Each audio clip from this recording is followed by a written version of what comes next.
별이 빛나는 밤에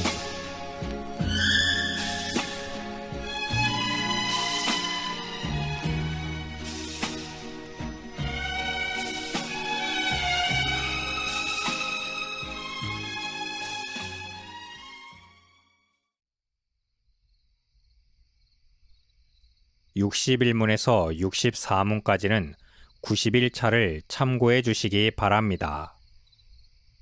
62문에서 보이는 교회의 정의를 참 신앙을 고백하는 사람들과 그들의 자녀들로 구성된 회라 하였습니다.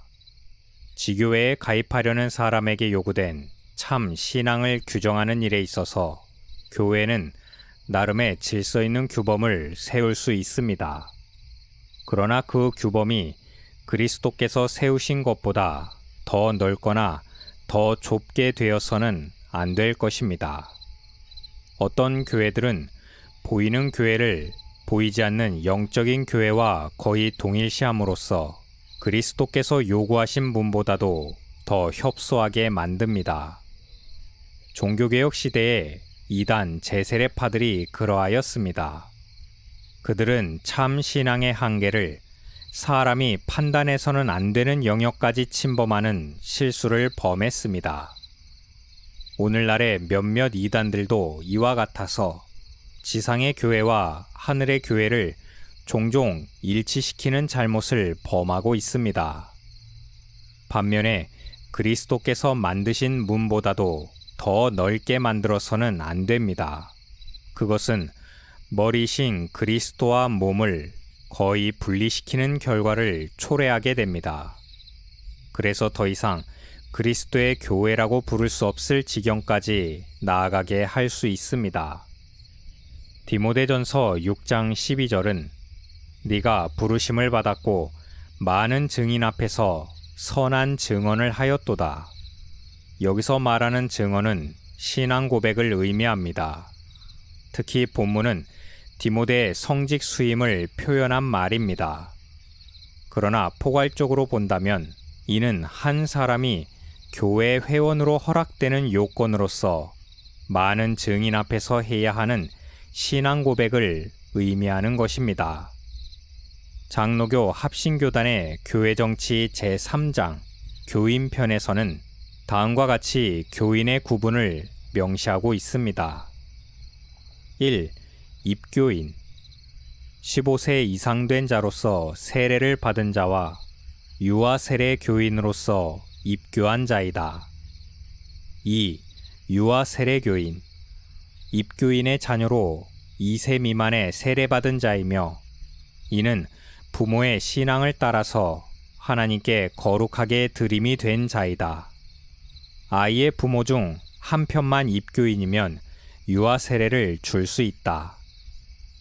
3. 학습교인 원 입교인 중 15세 이상 된 자로서 학습 문답을 받고 복음의 진리를 학습하는 자이다. 4. 원 입교인 학습 문답을 받기 전에 예수를 믿고 공예배에 참석하는 자이다. 위에 기록된 대로 통상 우리가 교인이라고 부르는 사람은 네 종류 모두를 포괄할 수 있지만 지교회의 정회원으로서 공의 기본 권리를 가질 수 있는 대상은 1. 입교인에게만 해당됩니다. 권리 행사에서 중요한 점은 개인 자격으로 실행하기보다 공동의회에 의하여 실행한다는 것입니다. 이것은 교회의 유기적 통일성에서 나온 것입니다. 교회는 각 개인이 모여서 전체를 이루는 개념이 아니라 전체로서의 교회가 있고 각 개인이 회에 속하게 되는 것입니다. 여기서 전체로서의 교회란 보이지 않는 전 교회를 말하는 것이며 이런 의미가 보이는 교회에 허입된 회원의 권리 행사에서 잘 표현되고 있는 것입니다. 출교는 교회의 권징에 해당되는 한 종류입니다. 합신교단 헌법 권징조례 제1장 총칙 제4조에는 권징의 의미, 자세, 권징할 범죄, 권징의 종류 등이 있습니다. 여기서 권징의 목적을 보면 진리를 보호하며 그리스도의 권위와 교회의 질서를 유지하고 악행을 제거하고 교회를 정결하게 하며 덕을 세우고 범죄한 자의 영적 유익을 도모한다고 말합니다. 그렇기 때문에 권징의 자세가 벌하는 데 목적을 두지 말고 교훈과 교정과 훈련에 주 목적을 두어야 한다고 말하고 있습니다. 출교는 권징의 종류 가운데 가장 무거운 벌입니다. 권징의 종류에는 경고, 견책, 정직, 면직, 수찬정지, 출교라고 말합니다. 특별히 출교에 대해서는 종시 회개하지 아니하는 자에게만 과한다라고 지목하여 말합니다.